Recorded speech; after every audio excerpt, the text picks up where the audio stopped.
नमस्कार। आज 18 अगस्त 2025। चलिए जानते हैं कुछ महत्वपूर्ण खबरें जो एनडीए, सीडीएस, एएफसीएटी, यूपीएससी परीक्षाओं के लिए महत्वपूर्ण हैं। आज हम रक्षा, अंतर्राष्ट्रीय संबंधों, राष्ट्रीय घटनाओं और कुछ अन्य जरूरी विषयों पर नजर डालेंगे। तो शुरुआत करते हैं रक्षा क्षेत्र से। इस महीने देखिए भारत और अमेरिका के बीच दो काफी अहम रक्षा बैठकें होने वाली हैं। हाँ, मैंने भी सुना है इसके बारे में। सुनने में आ रहा है कि खास जोर जो है वो सैन्य साजो सामान खरीदने की प्रक्रिया को और तेज करने पर रहेगा। बिल्कुल, ये रणनीतिक साझेदारी के लिहाज से बहुत जरूरी है कि प्रक्रियाएं स्मूथ हों।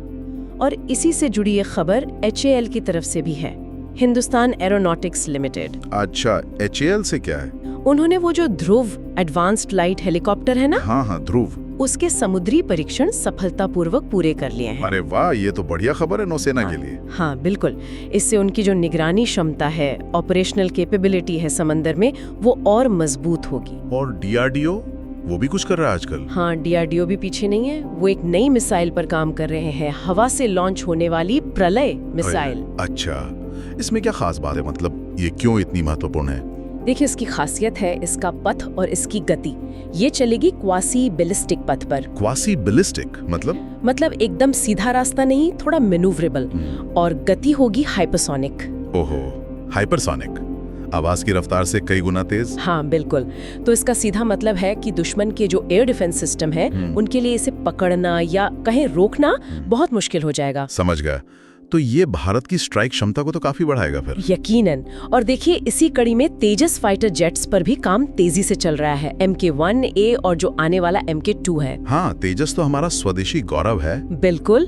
और अब इसके निर्माण में प्राइवेट कंपनियों की भूमिका भी बढ़ाई जा रही है। अच्छा, निजी क्षेत्र भी आएगा इसमें? हाँ, उम्मीद यही है कि इससे लागत कम होगी और सप्लाई चेन भी वो मजबूत होगी। आत्मनिर्भर भारत की दिशा में एक और कदम। ये तो अच्छी बात है। अच्छा, एक और दिलचस्प बात सुनी मैंने। रूस के रक्षा मंत्रालय के कोई सलाहकार हैं, उन्होंने कहा है कि भारत भविष्य में हथियारों का एक बड़ा सप्लायर बन सकता है। हाँ, ये बात भी चर्चा में है। भारत की डिफेंस इंडस्ट्री की क्षमता बढ़ रही है। और टेक्नोलॉजी फ्रंट पर देखें तो ब्राइटकम ग्रुप है ना, हाँ, उन्होंने स्वॉर्म ड्रोन्स बनाने के लिए एक नया डिवीजन ही शुरू कर दिया है। स्वॉर्म ड्रोन्स, वो झुंड में उड़ने वाले? हाँ, वही जो आजकल युद्ध नीति में बहुत अहम माने जा रहे हैं, एक साथ कोऑर्डिनेट करके काम करते हैं। और इसी ड्रोन और मिसाइल तकनीक के संदर्भ में कुछ रक्षा विशेषज्ञ हैं, उनका मानना है कि पाकिस्तान की जो रॉकेट क्षमता बढ़ रही है, उसे देखते हुए भारत को लगभग 50 किलोमीटर रेंज वाले सस्ते क्रूज मिसाइल इंटरसेप्टर चाहिए होंगे। सस्ते क्यों? सस्ते इसलिए ताकि जरूरत पड़ने पर बड़ी संख्या में उनका इस्तेमाल किया जा सके, तभी वो असरदार भी होगा और किफायती भी, मैसिव डिप्लॉयमेंट के लिए। सही बात है। अच्छा, चलिए रक्षा से अब जरा अंतर्राष्ट्रीय पटल पर आते हैं। भारत और चीन के बीच क्या चल रहा है?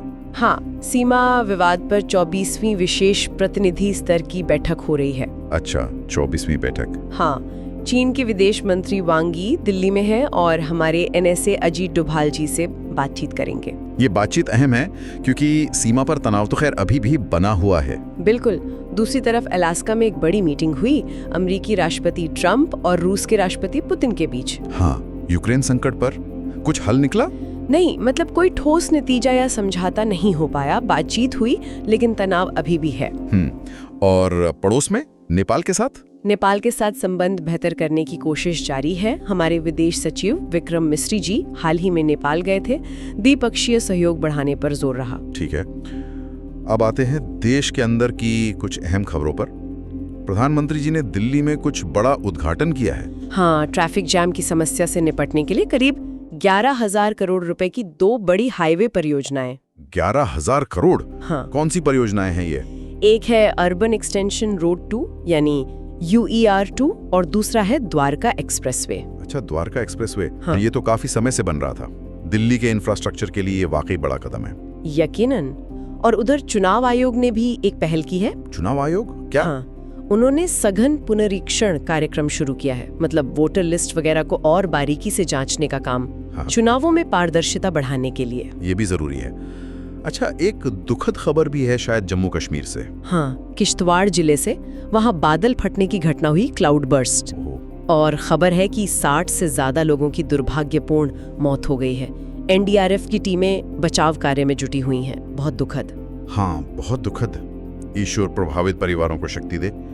अच्छा, जो लोग नौकरी की तलाश में हैं, उनके लिए भी कुछ है? हाँ, LIC यानी जीवन बीमा निगम ने भर्ती निकाली है। LIC में किस पद के लिए? 841 पद हैं। सहायक प्रशासनिक अधिकारी AAO और सहायक अभियंता AEK। 841 पद, ये तो अच्छी खासी संख्या है। हाँ, सरकारी नौकरी की तैयारी करने वालों के लिए अच्छा मौका है। अब जरा राजनीतिक गलियारों की तरफ देखें। उपराष्ट्रपति चुनाव की कुछ हलचल है? हाँ, बीजेपी ने अपना उम्मीदवार घोषित कर दिया है NDA की तरफ से। कौन है उम्मीदवार? महाराष्ट्र के जो राज्यपाल हैं CP राधाकृष्णन, उन्हें NDA ने उपराष्ट्रपति पद का उम्मीदवार बनाया है। अच्छा, CP राधाकृष्णन। चुनाव कब है? चुनाव 9 सितंबर को होंगे। ठीक है। और विपक्ष की तरफ से राहुल गांधी भी कुछ यात्रा पर हैं? हाँ, राहुल गांधी ने बिहार से वोटर अधिकार यात्रा शुरू की है। वोटर अधिकार यात्रा। तकनीक की बात हमने पहले की थी रक्षा के संदर्भ में। Swarm drones, missile interceptors. हाँ। आम लोगों की सुविधा के लिए भी एक तकनीकी अपडेट है NHAI की तरफ से। NHAI मतलब टोल प्लाजा से जुड़ा कुछ? बिल्कुल। देश भर के लगभग 1150 टोल प्लाजा पर अब फास्टैग एनुअल पास की सुविधा शुरू हो गई है। एनुअल पास मतलब साल भर का एक ही बार रिचार्ज? हाँ, कुछ वैसा ही।